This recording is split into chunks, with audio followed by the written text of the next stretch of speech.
कूजन्तं राम रामेति मधुरम मधुराक्षरम आरुह्य कविता शाखाम वंदे वाल्मीकि कोकिलम। हम महर्षि वाल्मीकि को प्रणाम करते हैं। रमन्ते योगिनो यस्मिन् निति रामः, जिस व्यक्तित्व में योगी रमण करते हैं, विचरण करते हैं, वे राम हैं। अनेक सहस्राब्दियों से इस महनीय व्यक्तित्व की कथा भारतवर्ष ही नहीं, समूचे एशिया महाद्वीप में परिव्याप्त है।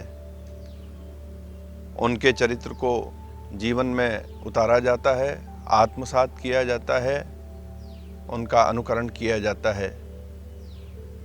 ऐसे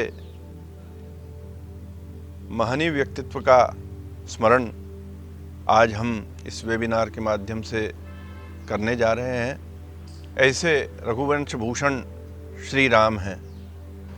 राम के इस उदात्त चरित्र के मूल में है एक पत्नी व्रत, विनयशीलता, सत्यवादिता, दृढ़व्रत, धर्मज्ञत्व और अनसूयकत्व।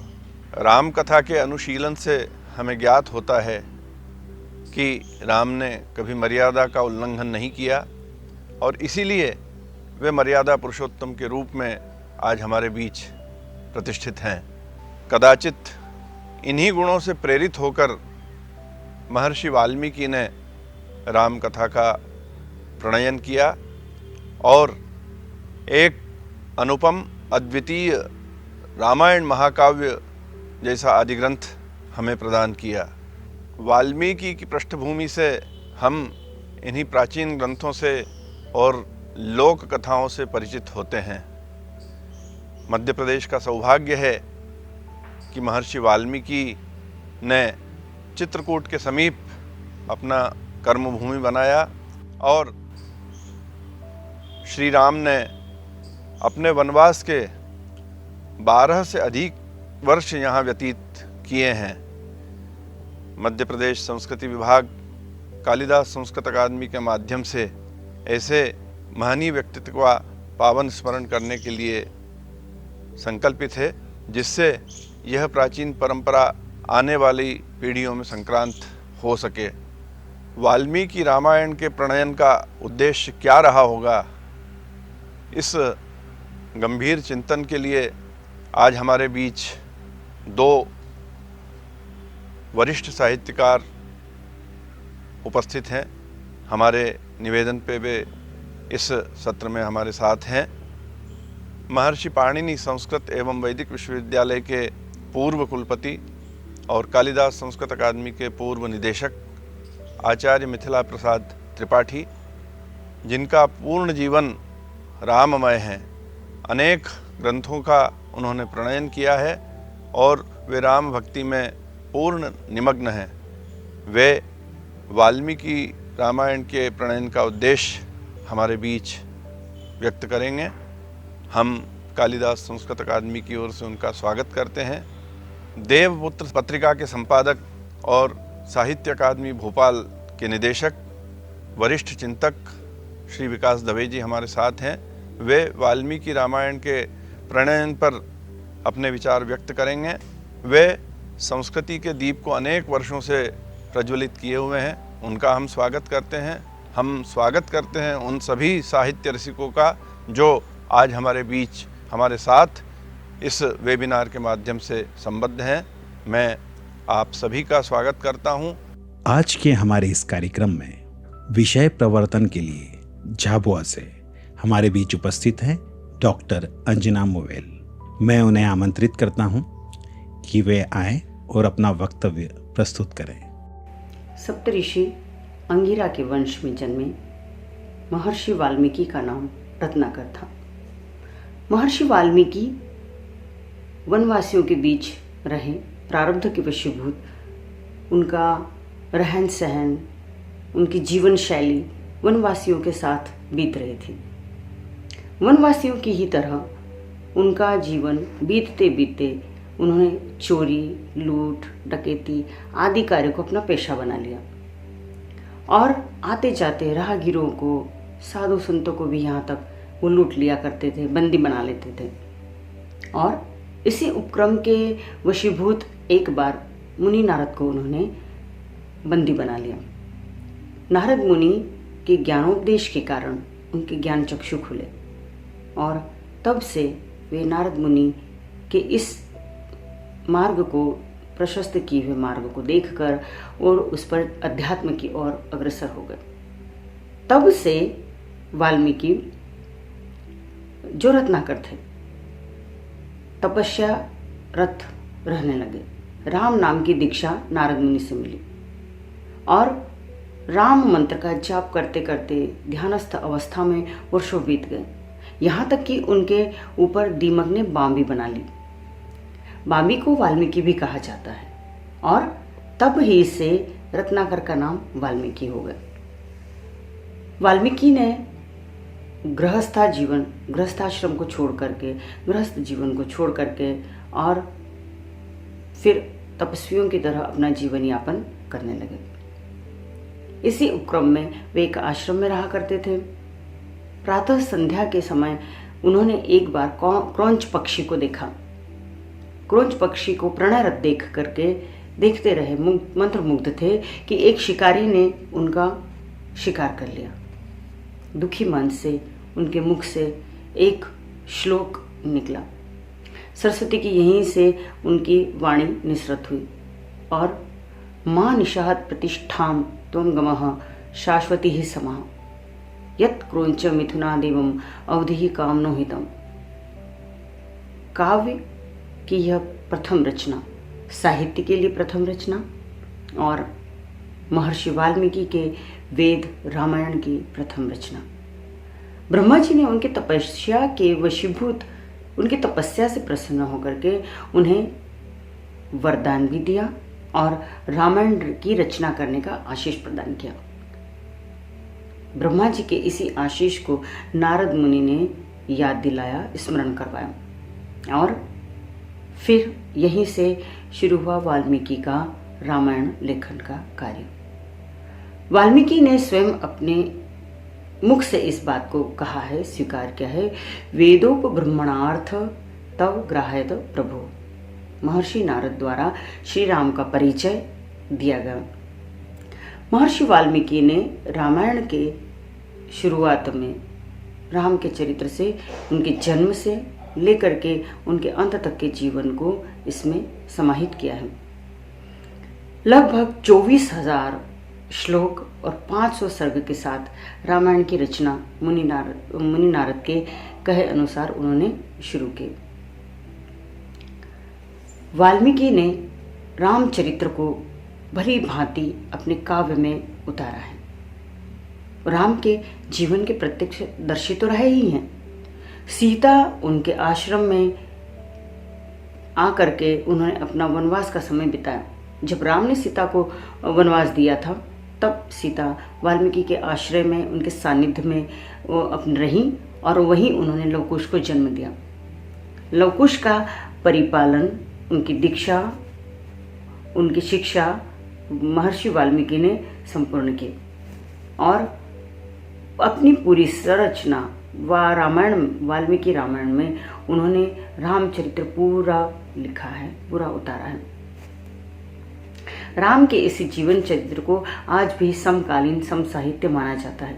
राम का हर एक आदर्श, हर एक पात्र आज के समसामयिक कहना चाहिए घटनाक्रम में हर एक व्यक्ति के लिए आदर्श है और आज भी महर्षि वाल्मीकि का आश्रम सीता वनस्थली के नाम से जाना जाता है।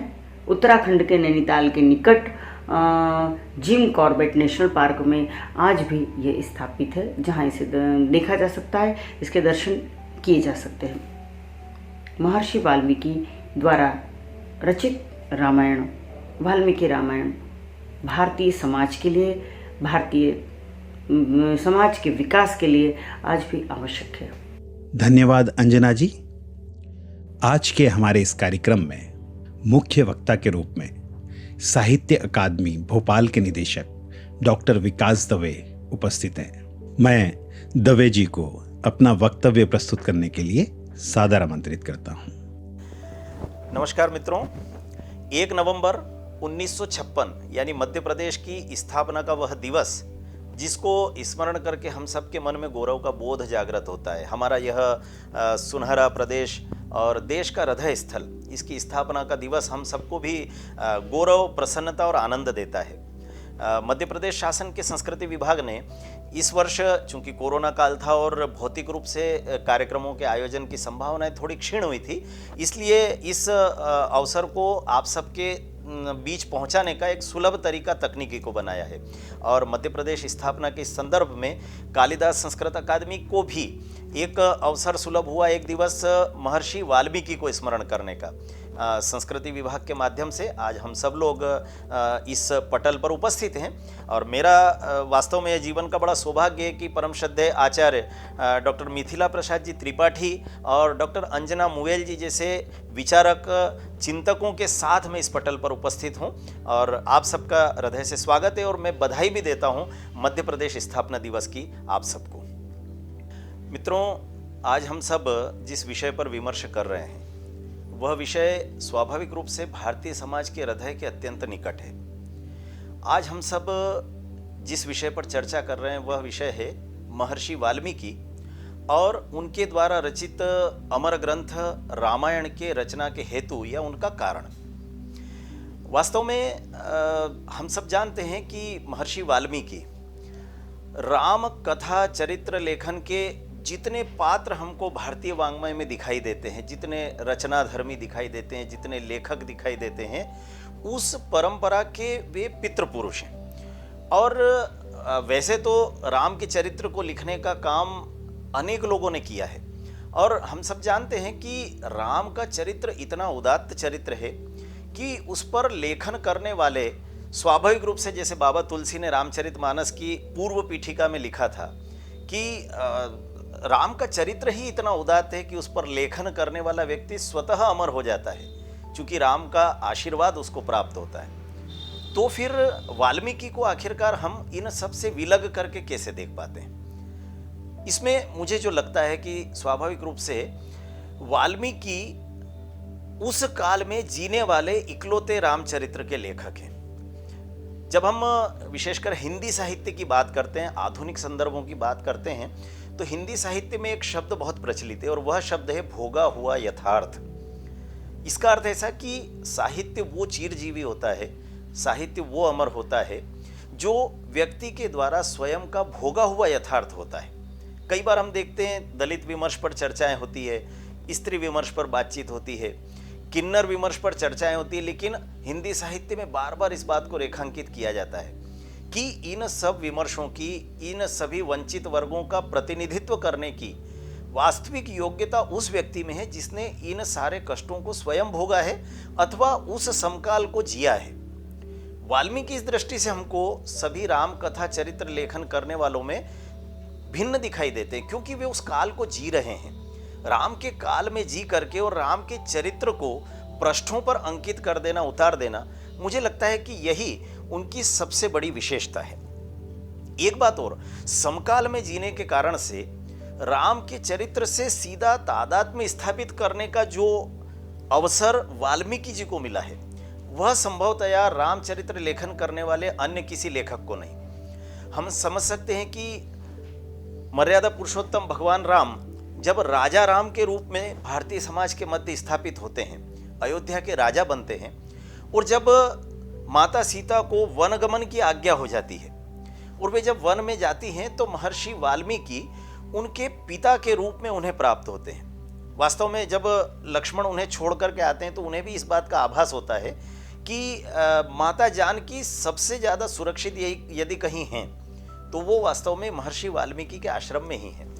और यहीं पर दोनों पुत्रों का जन्म होता है, लव का और कुश का। तो राम कथा के यह लेखक एक और माता सीता के पिता की भूमिका का निर्वाह करते हैं, दूसरी ओर लव कुश के नाना की भूमिका का निर्वाह करते हैं। और यहाँ पर मुझे लगता है कि मैं चूंकि बाल साहित्य का भी विद्यार्थी हूँ, बाल मनोविज्ञान का भी विद्यार्थी हूँ, इसलिए एक बात जो मुझे सबसे ज़्यादा आकर्षित करती है वह बात है महर्षि वाल्मीकि की संस्कार परंपरा। वास्तव में ऋषि परंपरा तो उस काल की भारत की जो उदात्त संस्कार परंपरा है उसका श्रेष्ठतम प्रतीक बनकर के अगर कुछ उभरता है तो वह महर्षि वाल्मीकि की संस्कार परंपरा। आप कहेंगे मैं ऐसा क्यों कह रहा हूँ? मैं चूंकि बाल मनोविज्ञान का अध्येता हूँ और विद्या वाचस्पति की उपाधि के काल में मैंने इस बाल मनोविज्ञान का बारीकी से अध्ययन किया था। ऐसा कहा जाता है कि यदि आप छोटे बच्चों को लोकतांत्रिक मूल्य सिखाना चाहते हैं, आप यदि वास्तव में बच्चे के जीवन में उस एक उन्नयन की पराकाष्ठा चाहते हैं, हम चाहते हैं कि उसका व्यक्तित्व एक उदात्त स्वरूप में प्रकट हो, समाज के बीच में एक देश के श्रेष्ठ नागरिक के रूप में वह स्थापित हो, तो सबसे पहले हमारे बच्चों को प्रश्न करना सिखाना पड़ेगा।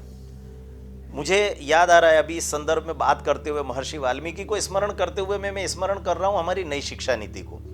नई शिक्षा नीति में अभी जो आयोग गठित हुआ था और उस आयोग ने सर्वाधिक जिस बात की का आग्रह किया, जिस बात की अपील की, वो यह था कि हमने जो पाश्चात्य शिक्षा पद्धति को इतने वर्षों से अंगीकार किया हुआ था उसमें एक सबसे बड़ी गड़बड़ी ये थी कि हमने बच्चों को उत्तर देने वाला बना दिया, जबकि वास्तव में बच्चे प्रश्न करने वाला होना चाहिए।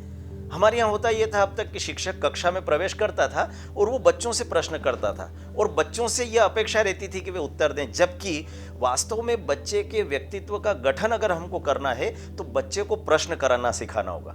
यह तो बात हुई आज के मनोविज्ञान की, लेकिन आप देखिए महर्षि वाल्मीकि ने लवकुश को अगर श्रेष्ठतम कोई गुण अपनी शिक्षा के माध्यम से दिया, महर्षि वाल्मीकि बच्चों को सब प्रकार की शिक्षाएं दे रहे हैं आश्रम में रख करके। वे शस्त्र की शिक्षा भी देते हैं, वे शास्त्र की शिक्षा भी देते हैं, लेकिन सबसे बड़ा गुण जो उन्होंने लवकुश को दिया वह गुण दिया है प्रश्न करने का।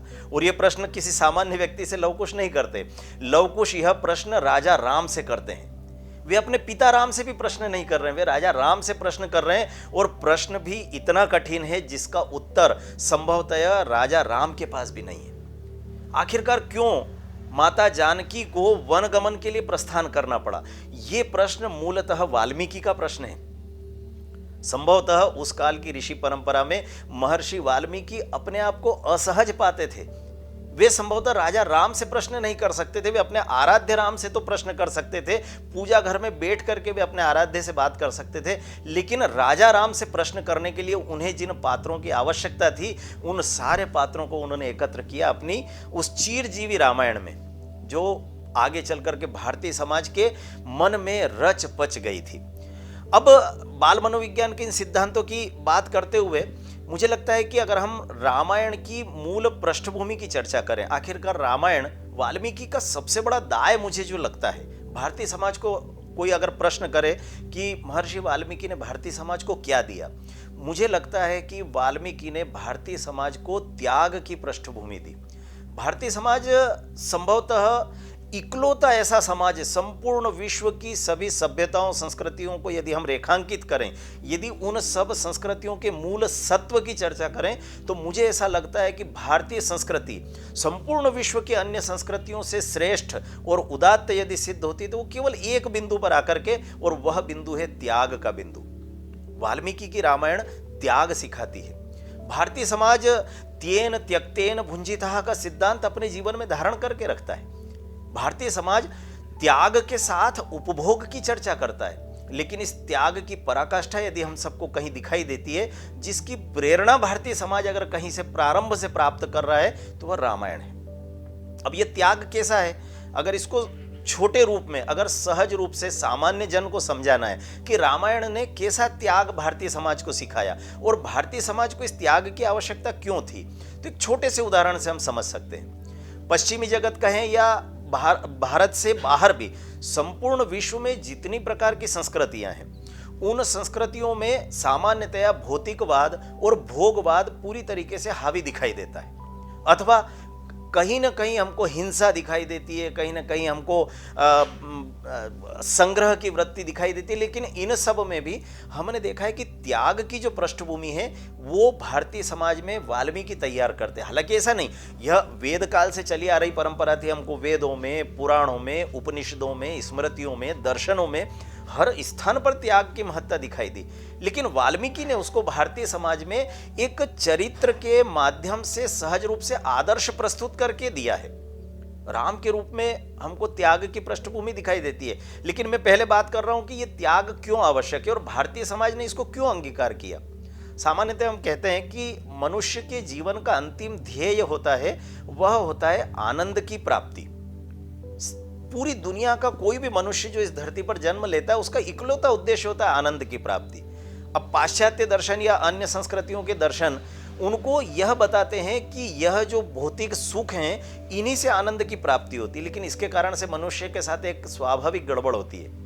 एक सामान्य मनुष्य अगर साइकिल देखता है तो उसको लगता है कि अगर मैं पैदल चल रहा हूं ये साइकिल मेरी हो जाए। कार देखता है, उसको लगता है ये कार मेरी हो जाए। कोई सुंदर सा बंगला दिखाई देता है, उसको लगता है ये बंगला मेरा हो जाए। जो दुनिया में अच्छी चीज दिखाई दी वो मेरी हो जाए, इस भाव से पैदा हुआ जो संस्कार होता है, वास्तव में वह त्याग को दूर दूर तक स्पर्श नहीं कर पाता। अब ये त्याग क्या कहता है?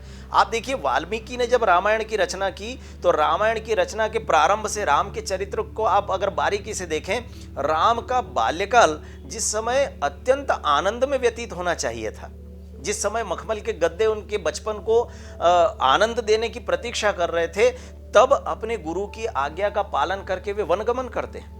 यह जो वनगमन की यात्रा है, राम की वनगमन की यात्रा, यह यात्रा वास्तव में वाल्मीकि की लेखनी से निस्सृत होती है और यह त्याग की परंपरा स्थापित करती है। और उसके बाद तो त्याग की पराकाष्ठा संपूर्ण जीवन में हम देखते हैं। तो मैं बता रहा था कि भौतिक रूप से व्यक्ति हर चीज को अपनी बनाना चाहता है, लेकिन यहां से असंतोष प्रारंभ होता है, आनंद से व्यक्ति दूर होता चला जाता है। लेकिन जैसे ही यह व्यक्ति भारतीय दर्शन, भारतीय परंपरा के अनुसार, या जिसे कहें हम वाल्मीकि की ऋषि परंपरा के कहे अनुसार, उनके मार्गदर्शन के अनुसार प्रकृतिस्थ होना प्रारंभ होता है मनुष्य, तो उसको आनंद की प्राप्ति स्वतः होने लगती। छोटा सा उदाहरण देता हूं। व्यक्ति सामान्यतः साधना और तप के लिए कहां जाता है? तो वह जाता है समुद्र के किनारे, वह जाता है वन प्रांतर में, वह जाता है हिमालय की कंदराओं में।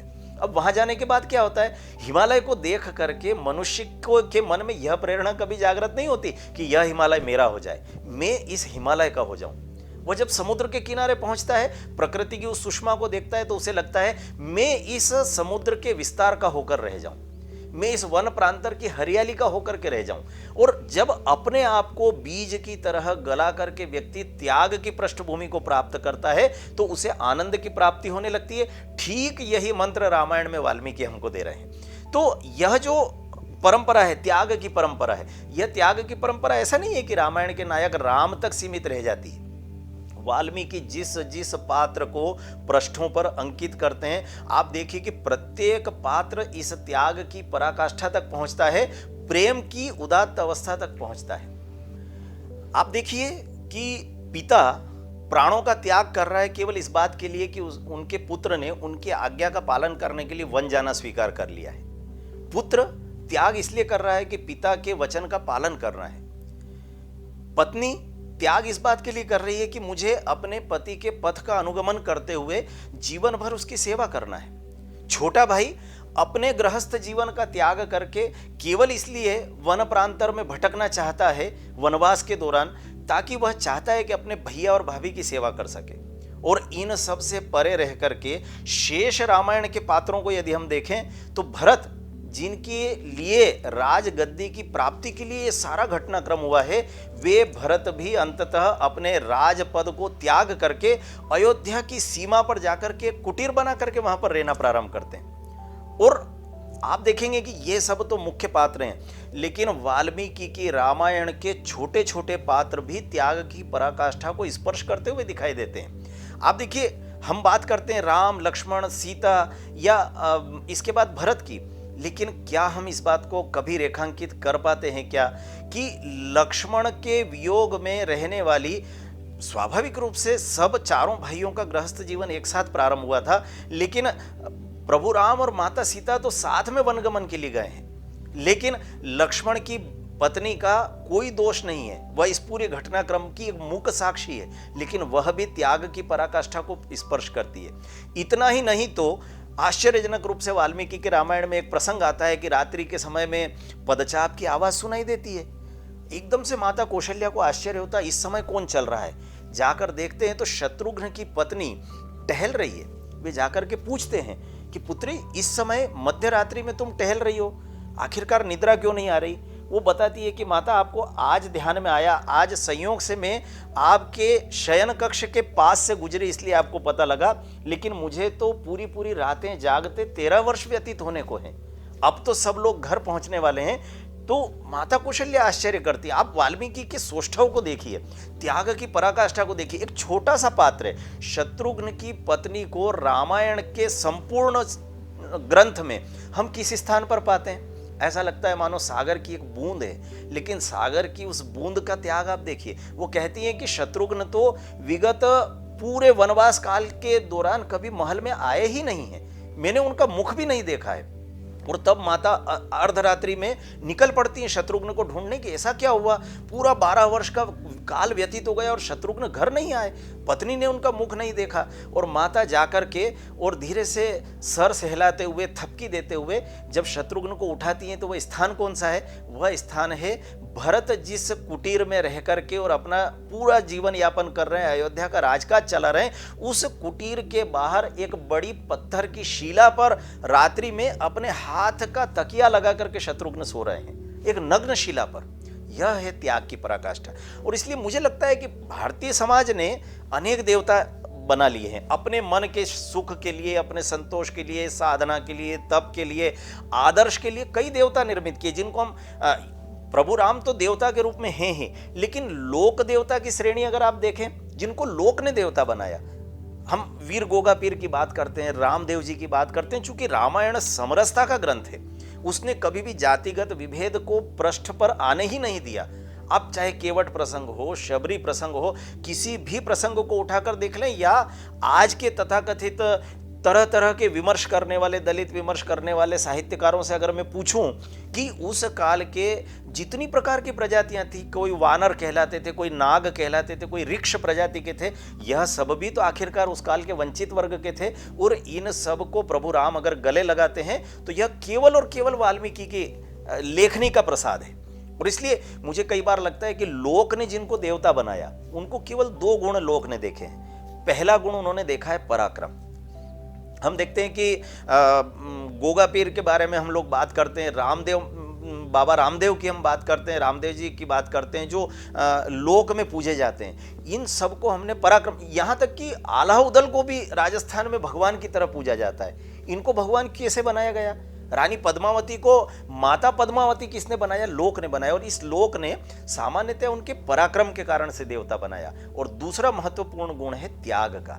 जिसने त्याग की पराकाष्ठा की, उसको देवता बनाया। लेकिन आश्चर्यजनक रूप से हम देखते हैं कि वाल्मीकि की लेखनी से जब एक नायक खड़ा होता है, वह भारत के जन जन के हृदय में जो स्थान प्राप्त करता है, वह स्थान इन दोनों गुणों के कारण है। राम में पराक्रम की भी पराकाष्ठा है और त्याग की भी पराकाष्ठा है। तो मुझे लगता है कि वाल्मीकि के इन सारे गुणों को अगर आज हम स्मरण करें, तो ही वाल्मीकि का यह विमर्श, वाल्मीकि प्रसंग सार्थक है। एक और गुण की ओर इंगित करते हुए मैं अपनी बात को समाप्त करना चाहता हूं। आज साहित्य में प्रामाणिकता के प्रश्न पर बड़ी बहस छिड़ी हुई है। कोई भी साहित्यकार लेखन करता है तो सामान्यतः ऐसा होता है कि वो जो लिख रहा है वो उसको ध्रुव सत्य सिद्ध कर देता है। वो कहता है मैंने जो लिखा हुआ अंतिम सत्य, लेकिन ऐसा होता नहीं है।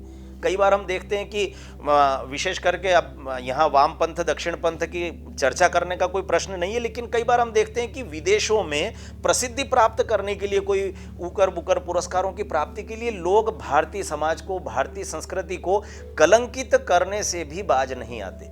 ऐसी स्थिति में साहित्यकार की प्रामाणिकता की जब हम चर्चा करते हैं तो मुझे लगता है वाल्मीकि जी से श्रेष्ठ कोई आदर्श हमारे समक्ष नहीं हो सकता। आप देखिए, राम कथा के लेखक इतने हुए। हम प्रारंभ करें वाल्मीकि से लेकर तो बाबा तुलसीदास जी तक भी चलें और राम किंकर जी तक आ जाएं, और हम चाहे मोरारी बापू तक आ जाएं। सभी संत जो राम कथा कहते हैं, राम कथा लिखते हैं, वे अंततः राम कथा के किसी भी परिप्रेक्ष्य को प्रामाणिक तभी मानते हैं जब वह वाल्मीकि रामायण में प्राप्त होता है। यह होती है साहित्यकार की प्रामाणिकता। महर्षि वाल्मीकि को हम ऋषि परंपरा का वाहक मान लें, आचार्य परंपरा का वाहक मान लें, गुरु के रूप में मान लें, माता सीता का पिता मान लें, लव कुश के नाना मान लें, लेकिन उन सब से बढ़कर एक लेखन धर्मी के नाते साहित्यकार को अगर कोई चीज ध्यान में रखना चाहिए तो वह यह ध्यान में रखना चाहिए कि क्या हम अपना लेखन धर्म निर्वाह करते समय वाल्मीकि की प्रेरणा का एक शतांश सहस्त्रांश भी प्राप्त कर पाते हैं क्या। मुझे लगता है कि यही एकमात्र प्रेरणा है जो हमें अच्छा साहित्य रचने के लिए प्रेरित करेगी। आप देखिए राम कथा में कितने मिथक सम्मिलित हुए। आज तो दुर्भाग्य से ऐसा होता है कि राम कथा के मिथक के रूप में सम्मिलित कथाओं को सत्य बता करके और समाज में विघटन के प्रयास किए जाते हैं, समाज में जातिगत विभेद के प्रयास किए जाते हैं। लेकिन आइए आज हम सब लोग इस बात का प्रण करें कि महर्षि वाल्मीकि को आदर्श बना करके जो सत्य है उसको नग्न सत्य के रूप में स्वीकार करना सीखें। भारतीय समाज में जातिगत विभेदों का कोई स्थान नहीं है और यह प्रेरणा हमें केवल और केवल महर्षि वाल्मीकि देते हैं। हम सबका सौभाग्य है कि आज महर्षि वाल्मीकि जी को स्मरण करने के लिए, उनके लेखन धर्म को स्मरण करने के लिए कालिदास संस्कृत अकादमी के माध्यम से यह विमर्श का अवसर सुलभ हुआ और इस विमर्श के अवसर को सुलभ कराने के लिए अपने मन के विचार आप सबके साथ बांटने का जो अवसर मुझे दिया, इसके लिए मैं कालिदास संस्कृत अकादमी की निदेशक प्रतिभा दवे जी, बंधुवर संतोष पंड्या जी और मेरे अत्यंत आत्मीय मित्र और अनुजवत बंधुवर संदीप नागर जी के प्रति हृदय से आभार व्यक्त करता हूं। आप सबको बहुत बहुत धन्यवाद। जय श्री राम। धन्यवाद डॉक्टर विकास दवे जी। आज के हमारे इस कार्यक्रम की अध्यक्षता कर रहे हैं पणिनी संस्कृत एवं वैदिक विश्वविद्यालय के पूर्व कुलपति और संस्कृत के वरेण्य विद्वान आचार्य मिथिला प्रसाद त्रिपाठी जी। मैं डॉक्टर त्रिपाठी जी से अनुरोध करता हूं अपने अध्यक्षीय उद्बोधन से हमें कृतार्थ करें। कूजन्तं राम रामेति मधुरं मधुराक्षरम् आरुह्य कविता शाखां वन्दे वाल्मीकि कोकिलम्। मध्य प्रदेश के स्थापना दिवस के संदर्भ में आदि कवि वाल्मीकि के रामायण, जिसके कारण आज राम अखिल ब्रह्मांड नायक के रूप में माने जाते हैं, पूजे जाते हैं, उसके विषय में अंजना जी ने प्रस्तावना प्रस्तुत की और विकास जी ने वाल्मीकि रामायण के त्याग और उसके वैशिष्ट्य के विषय में अपने विचार रखे। यह वाल्मीकि रामायण वेदों के उत्तर काल का है। वेदों के तमाम सूक्त, जिसमें प्रकृति को देवता मान करके उनका वर्णन किया गया, अन्यान्य भूमि के, द्युलोक के, अंतरिक्ष के देवताओं का विवेचन किया गया। इसके बाद ब्राह्मण ग्रंथों और आरण्यकों में उसका विस्तार हुआ और कुछ ऐसी शंकाएं जो गुरु शिष्य के बीच में सत्संग के रूप में थी, उपनिषदों के रूप में सामने आई। ये उपनिषद वैदिक विद्या का चूड़ांत ज्ञान है। तमाम यज्ञ प्रक्रिया को प्रधान मान करके जो कार्य चलते रहे, जिसमें सत्संग भी होता था, आवश्यकता से अधिक जो वस्तुएं हैं, जिसको आवश्यकता है उसके लिए दान भी किया जाता था और अपने से वरिष्ठ का सम्मान या पूजा की जाती थी। ये होने के बावजूद भी वैदिक वाङ्मय में ऐसा कोई भी एक व्यक्ति नहीं मिलता जिस व्यक्ति के चरित्र को देख करके, आचरण को देख करके भारतवर्ष की जनता या दुनिया की जनता अपने आप को पूर्ण मनुष्य के रूप में उसका आचरण अनुकरण करते हुए सिद्ध कर सके। यह मंत्रद्रष्टा ऋषियों के मन में यह बात नहीं थी। उन्होंने पारलौकिक और लौकिक चिंतन तो किया, लेकिन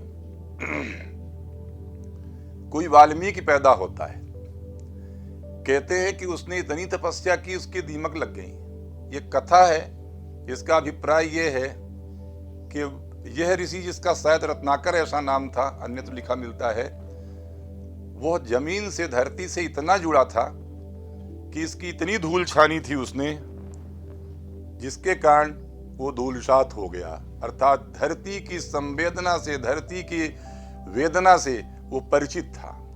उसको यह पीड़ा थी कि इस देश में कोई एक ऐसा व्यक्ति होना चाहिए जिसके चरित्र का अनुसरण करते हुए, आचरण करते हुए सारी जनता उसके अनुसार बने और वो पूर्ण मनुष्यता का, पूर्ण मानवीयता का एक प्रतिनिधि रूप हो। यह चिंतन करते हुए जब वो आश्रम में बैठे थे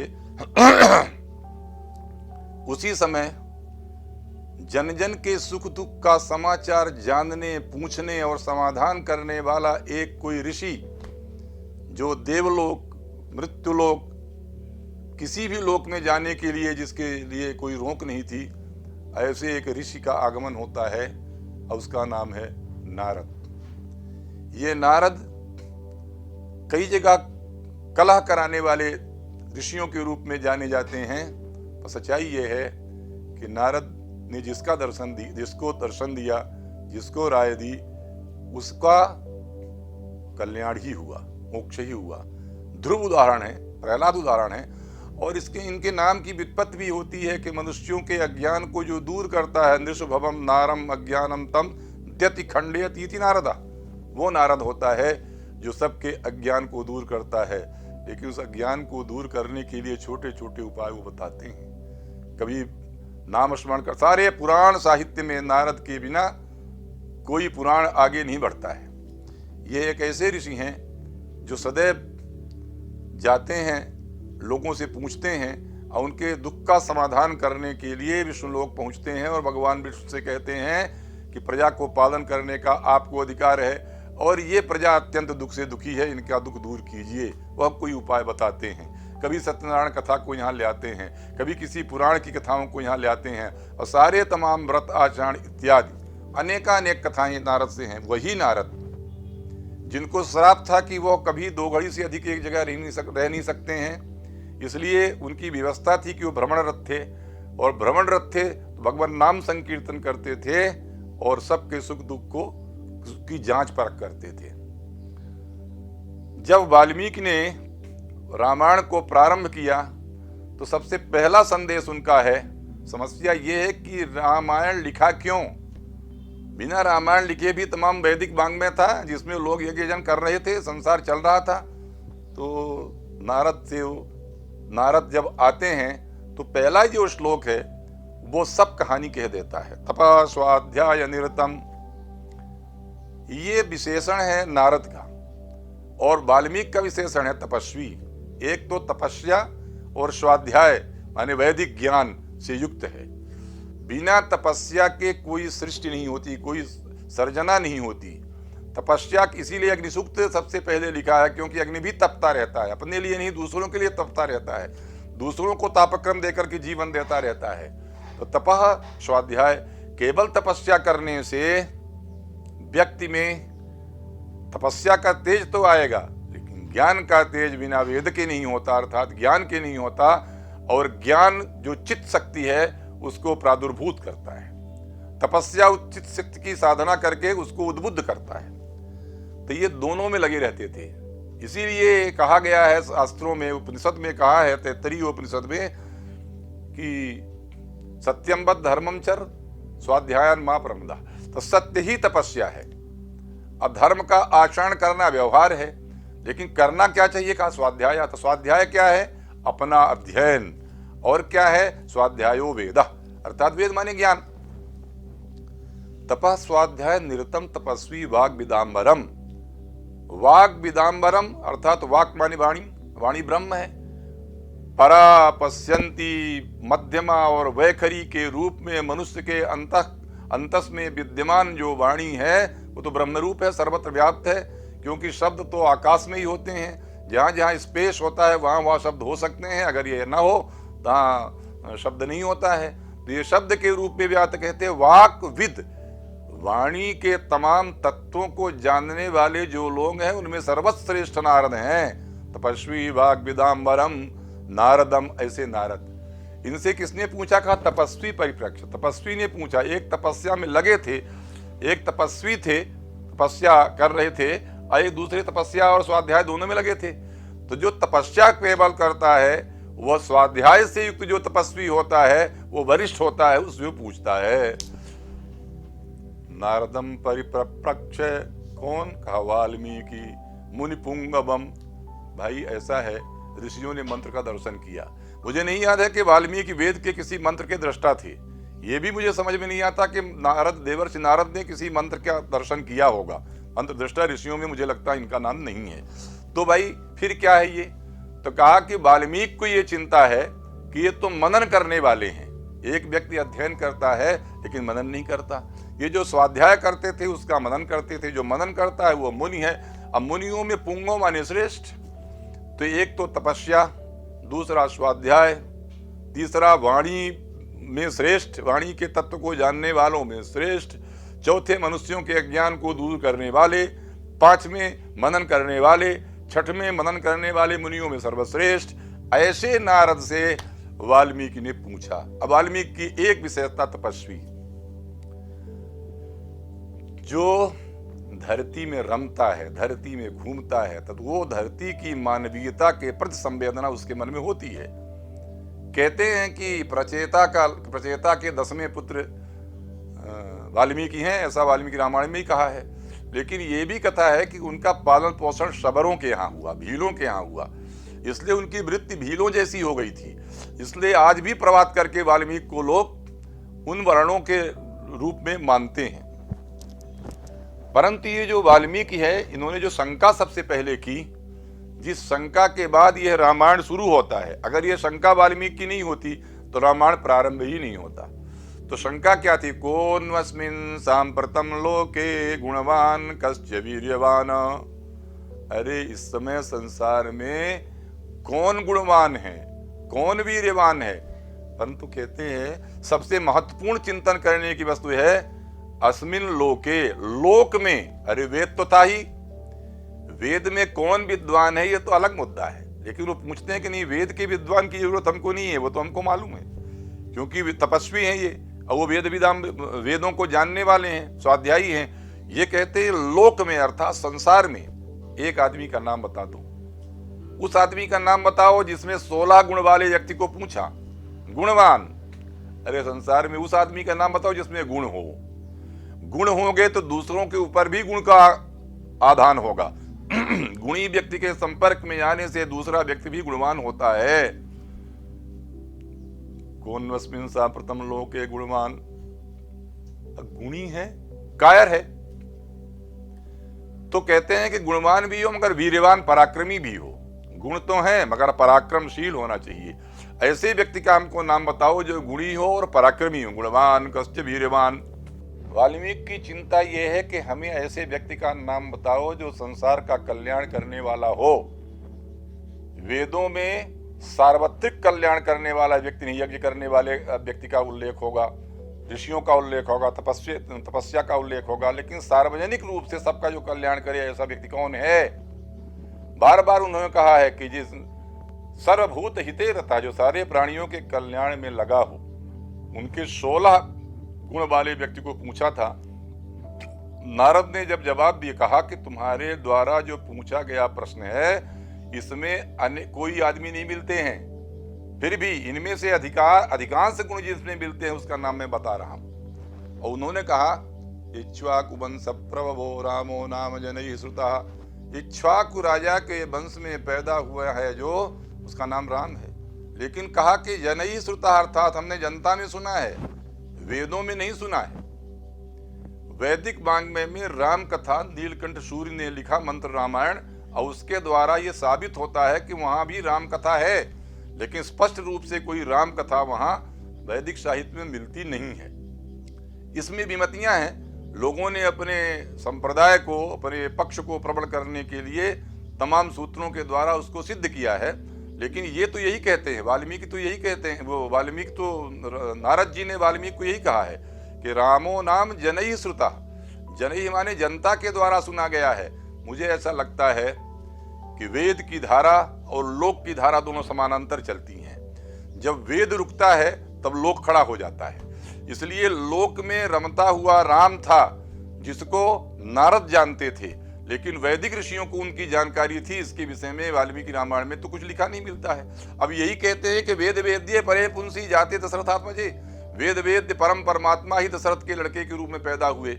लेकिन अभिप्राय इसका यह है कि उन्होंने जब उत्तर दिया तो 60 गुण वाले व्यक्ति का नाम बताया और ये कहा कि ये तो सब गुणों से युक्त हैं और सारे प्राणियों के कल्याण के लिए ये कल्याण में लगे रहते हैं, ये हैं। यह सुनने के बाद उनके मन में लगा कि राम ऐसा कोई नाम बताया। नारद जी ने उसकी कथा को सुनाया। उसको सुन करके वो गए स्नान करने जाने के बाद वो कथा उनके मन में थी। संसार में जो भी जोड़ा होता है आनंद के लिए होता है, सृष्टि के लिए होता है, सृजन के लिए होता है, सर्जना के लिए होता है। लेकिन वो सारस कहते हैं, क्रौंची का नाम सारस है हिंदी में, कुछ लोग दूसरे नाम भी बताते हैं।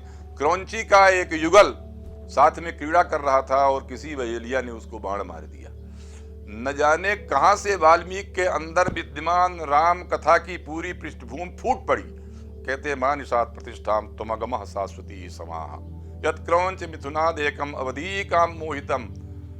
काम से मोहित इस जोड़े में से तुमने एक को मार दिया। और वो रोने लगी, जब चिल्लाने लगी, इसके बाद फूट पड़ा वाल्मीकि की ये वाणी। उन्होंने कहा ये तो वेदों में लिखा ही नहीं जो हमने श्लोक बोल दिया।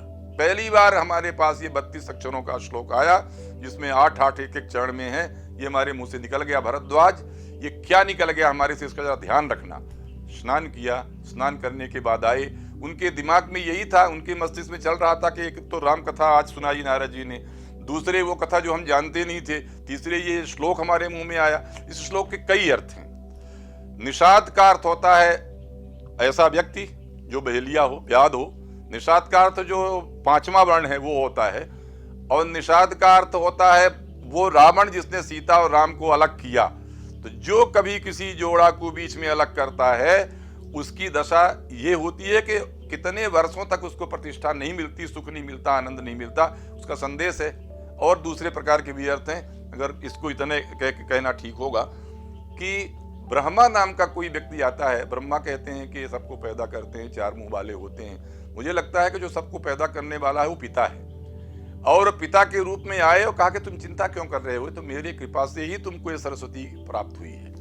अर्थात पिताजी की प्रेरणा से ही पुत्र को प्राप्त हुआ है ये ज्ञान कि तुम ये कविता करो। और उन्होंने स्पष्ट संदेश दिया कि कुरु राम कथाम दिव्याम, इस राम कथा को करो। अब ये राम कथा को करने के लिए क्या जरूरत है?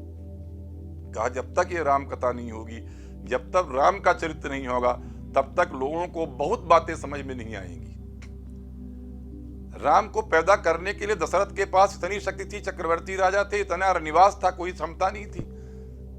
लेकिन ये राम कथा बताती है। वाल्मीकि का रामायण ये कहता है कि ये राम कथा, राम को पैदा करने के लिए यज्ञ करना पड़ा।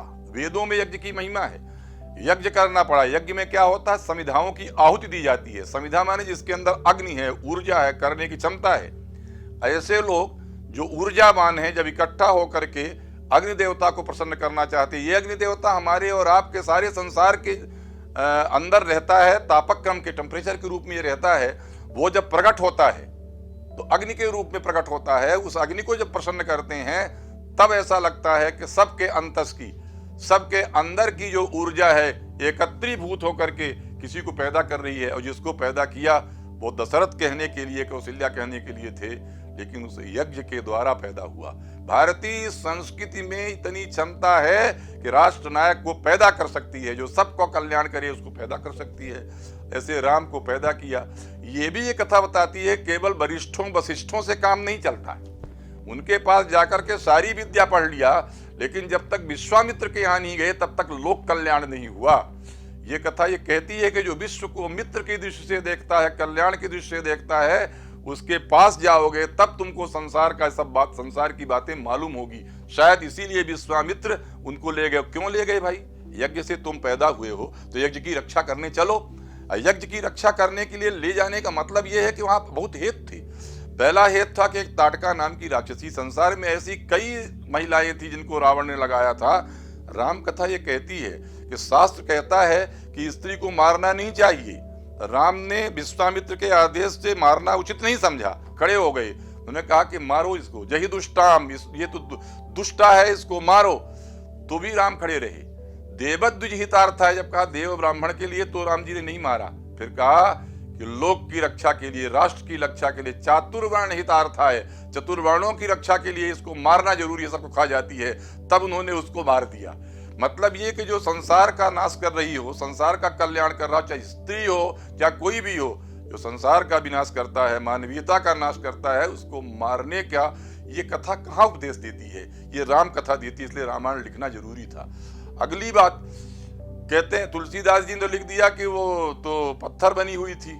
वाल्मीकि नहीं लिखते हैं। वाल्मीकि लिखते हैं कि वो जो अहिल्या थी वो तप्यंती भस्मसायिनी, भस्म में पड़ी हुई थी, वो उपेक्षित थी, वहां कोई नहीं रहता था। और वाल्मीकि लिखते हैं कि राघव अर्थात राम और लक्ष्मण ने दोनों ने जाके उसके पैर को छुआ, प्रणाम किया कि माँ तेरी क्या गलती है। इंद्र अर्थात इंद्र जो देवताओं का राजा है, अगर उसने कदाचार किया है उसका सारा पाप तुमको भोगना पड़ रहा है। तो एक जो दुष्टा स्त्री है उसका संहार, एक सतोगुणी जो स्त्री है उसका उद्धार राम की कथा बताती है। यह राम की कथा बताती है कि चक्रवर्ती राजा का जो लड़का होगा, नियम यह है कि वही राजा होगा। लेकिन ये राम कथा कहती है कि राजा वो नहीं होगा जो अपने पूर्वजों से पाई हुई संपत्ति का अधिकार ले ले। ये कहते हैं कि नहीं, राम कथा तो तब होगी जब धरती की परिक्रमा करेंगे, सबके यहाँ जाके अलग जगाएंगे और संसार के सभी प्राणियों से मिलेंगे। सबसे पहले मिलने वाला निषाद, वो वरदान का एक माध्यम है, कई एक माध्यम है। लेकिन ये राम कथा कहती है कि निषादों को गले से लगाओ, वनवासियों को गले से लगाओ। औरतें जो रास्ते में मिलती हैं उनसे पूछती हैं सीता से, वो सबको जब सांगोपांग किया जाता है तब राम कथा बनती है। इतनी नहीं, राम राज्य की स्थापना तब तक नहीं करवाया वाल्मीकि ने जब तक राम ने तमाम ऐसे भारतीय संस्कृति के विरोधियों का उपसंहार नहीं किया, संहार नहीं कर दिया। चित्रकूट में कभी ऋषि लोग, कभी देवता लोग, कभी और वनवासी लोग सब आकर के अपनी अपनी बातें कहते थे और योजना बनती थी कि किस प्रकार से राम राज्य की स्थापना होगी। अगस्त्य ऋषि के अत्रि महाराज के आश्रम में जाने के बाद ये राम कथा प्रारंभ होती है और वहां अनेक ऋषियों के जाकर ऋषियों के आश्रम में जाते हुए राक्षसों के द्वारा उनको खा लिए गए और उनके हड्डियों के समूह को देख करके वाल्मीकि का राम प्रतिज्ञा करता है कि ये तो बड़ा जटिल काम हो रहा है भाई, इसका तो विनाश करना है। गोदावरी किनारे कुटी में रहना, चक्रवर्ती राजा का लड़का कुटी में रहा, पर्णकुटी में रहा, चित्रकूट में रहा, वहां भी कुटी बना के रहा। वहां भी ऐसे लोग थे, चारों वेद छह शास्त्र के विद्वान, शिव के ऐसे आराधक जिसको सिर अपना काट के चढ़ा दिया हो, ऐसे व्यक्ति भी कहते हैं मनुष्य को कि पशु बन जाओ। मारी जो कहा कि तुम पशु बनो, उसको पशु बनाया। और कभी किसी ने सुना है किसी की औरत की चोरी कर ली जाए? त्रेता युग में, लेकिन उसने औरत की चोरी किया। राम कथा कहती है कि औरत की चोरी जो करेगा, औरत की ओर जो खराब दृष्टि देखेगा, उसका विनाश अवश्यंभावी है। यही महाभारत भी कहता है, द्रौपदी की ओर कुदृष्टि रखने वालों का विनाश हुआ, सीता की ओर कुदृष्टि देखने वाले। हालांकि रावण ने बिना सीता की इच्छा के कुछ नहीं किया, फिर भी उसने उसके प्रति कुदृष्टि देखा। उसका परिणाम ये हुआ कि रावण का वंश खत्म हो गया।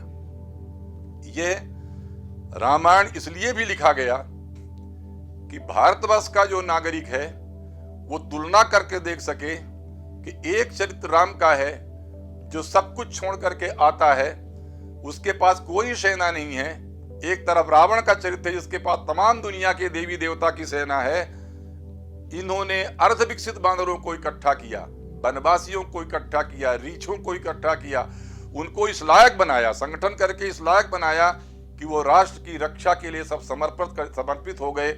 और सबको लेकर के वे लंका गए। लंका जाने के पहले भी उन्होंने सोचा कि शिव के जो उपासक हैं उस ब्राह्मण का वध करना है, इसलिए हमको पहले शिव की पूजा करनी पड़ेगी। रामेश्वर की स्थापना किया, समुद्र से प्रार्थना किया।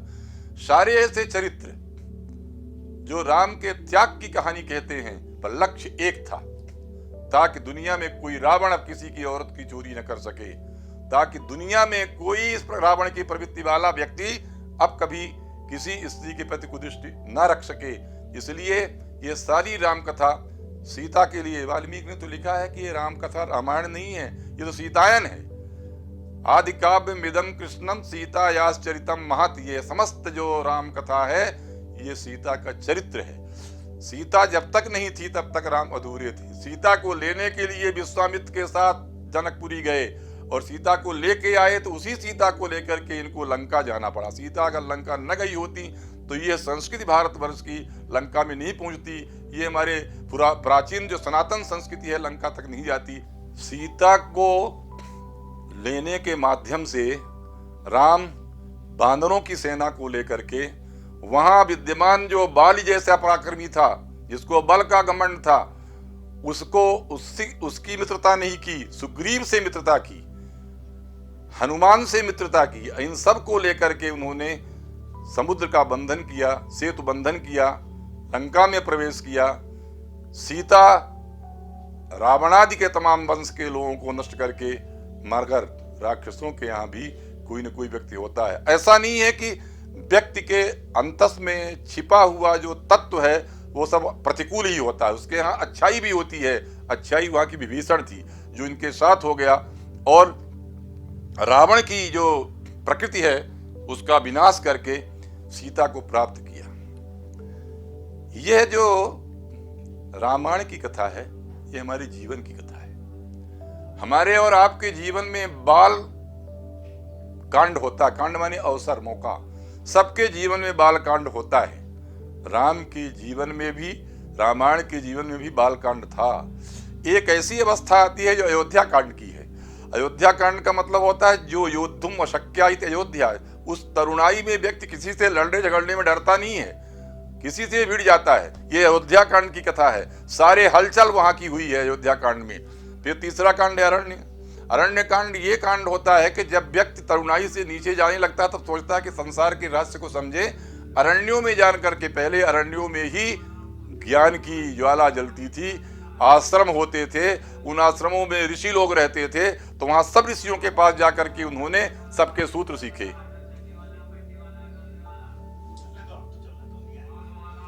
सबके जो सूत्र हैं अरण्य कांड में प्राप्त किया।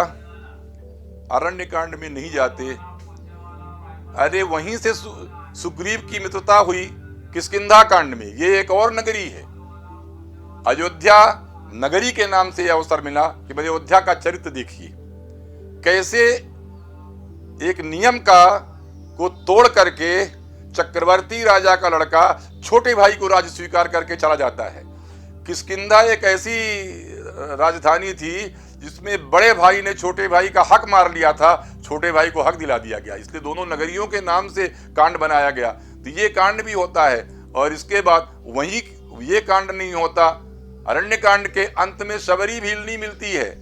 शबरियों के लिए भी ये निर्देश है कि यही राम कथा शबरियों से मिलाएगी। और सुंदर कांड तो इसलिए सुंदर है कि सारा चरित्र सीता का और हनुमान का है। लेकिन लंका कांड तो सबके यहाँ होता है। अगर सुंदर कांड के बाद बाल बच्चे बड़े हो जाए तो घर में लंका कांड शुरू होने लगता है अपने अपने के लिए कि हम श्रेष्ठ, हम श्रेष्ठ, हम श्रेष्ठ। लेकिन उत्तर कांड जीवन में नहीं आता। उत्तर कांड में सारी समस्याओं के समाधान है, सब कौन क्या कर सकता है ये।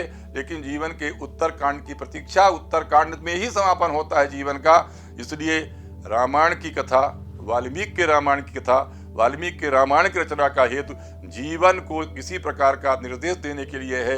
इसीलिए परवर्ती काल में तमाम शास्त्रकारों ने कहा कि रावणादिवत रामादिवत वर्तितव्यम, राम के समान आचरण करना चाहिए, न रावणादिवत, रावण के समान नहीं। इसीलिए रामायण लिखा गया। और जो रावण का आचरण करता है उसकी गति जो होती है वो देख लिया। राम का जो आचरण करता है अंत में चक्रवर्ती राजा बनता है। और राम राज्य की स्थापना भारतवर्ष में आज भी सबकी आदर्श है। महात्मा गांधी ने आदर्श के रूप में स्वीकार किया, नहीं हो पाया। आज तो राम राज्य की स्थापना के विषय में चिंता ही नहीं है। लेकिन वो आदर्श जो वाल्मीकि ने उपस्थित किया आज भी आदर्श रह गया है। उसको यथार्थ में परिवर्तन करने के लिए हमारे देश के और तमाम मनुष्यता को ये निमंत्रण देते हैं, आवाहन करते हैं कि हम राम बने, राम के चरित्र का आश्रय लें और राम का चरित्र विभिन्न पार्श्वों से देख करके, चाहे भाई के लिए, चाहे माँ के लिए, चाहे सौतेली माँ के लिए, अनेक ऐसे प्रसंग हैं जो रोकते हैं। रामायण कथा हर जगह रोकने वाली है, रमाने वाली है। इसलिए यह रामायण की कथा वाल्मीकि ने लिख करके अमर कर दिया और आज पैदा होने वाला जो लड़का होता है उसके गीत में औरतें गाती हैं, उसमें राम की टेक लगती है, यज्ञोपवीत होता है, कोई संस्कार होता है, राम का ही नाम लेके गाती हैं। और क्या कहें, जब अर्थी उठती है तो राम नाम ही सत्य होता है। कष्ट होता है तो हे राम कहता है, हाय राम कहता है। ये राम एक दूसरे से मिलने के लिए राम राम कह के नमस्कार भी कहते हैं। आज यह राम वाल्मीकि के रामायण का राम, वाल्मीकि के रामायण की रचना का फलश्रुति है कि आज घर घर में राम पूजे जाते हैं। और इसको सोच सा कुछ प्रयास करता है व्यक्ति कि हम राम के आदर्श पर चलें, रावण के आदर्श पर न चलें। वाल्मीकि रामायण की रचना के अनेक कारण हो सकते हैं, अनेक कथाएं हो सकती हैं, लेकिन सच्चाई यही है कि राम का जो चरित्र है उसको बताने के लिए जब कोई ऐसी स्थिति आती है, सीता की चोरी हो गई, पता नहीं है, लेकिन इस देश का एक गीध जो मांसाहारी है वो कहता है कि मैं अपने सामने इस प्रकार गलत काम नहीं होने दूंगा, और रावण से लड़ता है और एक बार सीता को छुड़ा लेता है, अपने प्राणों की बलि कर देता है इस ब्राह्मण का पक्षी, और सीता के लिए अपना प्राण विसर्जन कर देता है। दूसरा पक्षी तमाम बांदरों के निश्चेष्ट हो जाने पर वो बताता है कि मैं देखता हूं, मैं गीध हूं, संपाति हूं, वही है शोक वाटिका में, तुम जाओ, वहां मिल जाएगी सीता। ये राम कथा की इयत्ता है कि जब सीता का हरण हुआ तो जब राम चलते हैं तो मृग उनकी तरफ देख करके दक्षिण की ओर दौड़ते हैं। वाल्मीकि ने लिखा है, मतलब राम को, सदाचारी व्यक्ति को प्रकृति साथ देती है, अर्थात वो कहना चाहते हैं कि दक्षिण की ओर गए हैं। और लक्ष्मण ने कहा कि भैया ये जा रहे हैं, इसका मतलब दक्षिण को ही गए। गोदावरी नदी दक्षिण की ओर प्रवाह नहीं था तो वो गोल गोल बहने लगती थी, उसमें चक्रावर्त आते थे, ऐसा लगता था कि ये भी कह रही है कि हाँ दक्षिण की ओर ही ले गया है। माने पशु हैं, पक्षी हैं, ये सब बताना चाहते हैं। अरे पेड़ जो होते हैं वो ऐसी हवा बहती थी कि दक्षिण की ओर तीर उनका हो रहा था, उत्तर की ओर से हवा बहने लगी। जितने पंच तत्व हैं सबने राम की मदद की। संदेश ये है कि राम कथा इसलिए लिखा कि जो सदाचारी होता है, जो राष्ट्र का कल्याण करना चाहता है, जो लोक के लिए अपना जीवन समर्पित करता है, उसके साथ सब होते हैं और वही इस देश का राजा होने लायक है। उसी को इस देश की सत्ता की स्वीकृति होनी चाहिए। ये राम कथा का, वाल्मीकि के रामायण का हेतु था और इसके अनंतानंत हेतु हैं, एक एक कथा में उनके हेतु हैं, लेकिन मूल रूप से ये वही कथा है कि स्त्रियों के सशक्तिकरण के लिए, स्त्रियों को सामर्थ्य बनाने के लिए, कैकेयी की बात को न स्वीकार करते कौशल्या ने कह दिया था कि तुम मत जाओ, मैं बड़ी हूं, परंतु कैकेयी की का अपमान न हो जाए, इसलिए विमाता का अपमान न हो जाए देश में, इसलिए राम कथा कहती है कि नहीं, रामायण कहता है कि नहीं, विमाता का सम्मान होना चाहिए।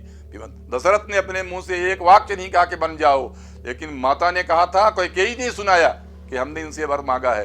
राम ने कहा ठीक है, ये भी एक आदर्श है। तो जितने चरित्र हैं, रामायण की जो कथा लिखी गई है उसके हेतु ये हैं कि संसार में विभिन्न प्रकार पल पल घटती हुई जो राम कथा है, हमारे आपके घर आंगन में रोज रामायण होता है, ये कथाएं होती हैं, लेकिन हम रामायण पढ़ते हैं, आचरण नहीं करते। शायद इसलिए कहा है उसने अंत में कि बलम विष्णु प्रवर्धताम, जो सबकी रक्षा करते हैं उन्हीं का बल बढ़े। यही वाल्मीकि का अंतिम संदेश है, वाल्मीकि रचना का हेतु है, जिसको पढ़ करके मनुष्य कम से कम राम के गुणों की ओर आकर्षित होगा, रावण के गुणों से दूर रहेगा। धन्यवाद आचार्य त्रिपाठी जी। अब मैं आभार प्रदर्शन के लिए आमंत्रित करता हूं आज के इस कार्यक्रम के प्रभारी डॉक्टर संदीप नागर जी को। अभी हमने रामायण की रचना का कारण इस जटिल विषय पर विद्वज्जनों के श्रीमुख से सरलतम व्याख्या सुनी। मैं आशा करता हूं कि आप सभी को इस कार्यक्रम में आनंद आया होगा। मैं आचार्य मिथिला प्रसाद त्रिपाठी जी के प्रति हार्दिक कृतज्ञता व्यक्त करता हूँ। साथ ही डॉक्टर विकास दवे जी के प्रति भी मैं कृतज्ञता ज्ञापित करता हूँ एवं डॉक्टर अंजना मोवेल जी के प्रति भी मैं हार्दिक कृतज्ञता ज्ञापित करता हूँ। साथ ही आप सभी सुधी दर्शकों के प्रति भी हार्दिक आभार, धन्यवाद।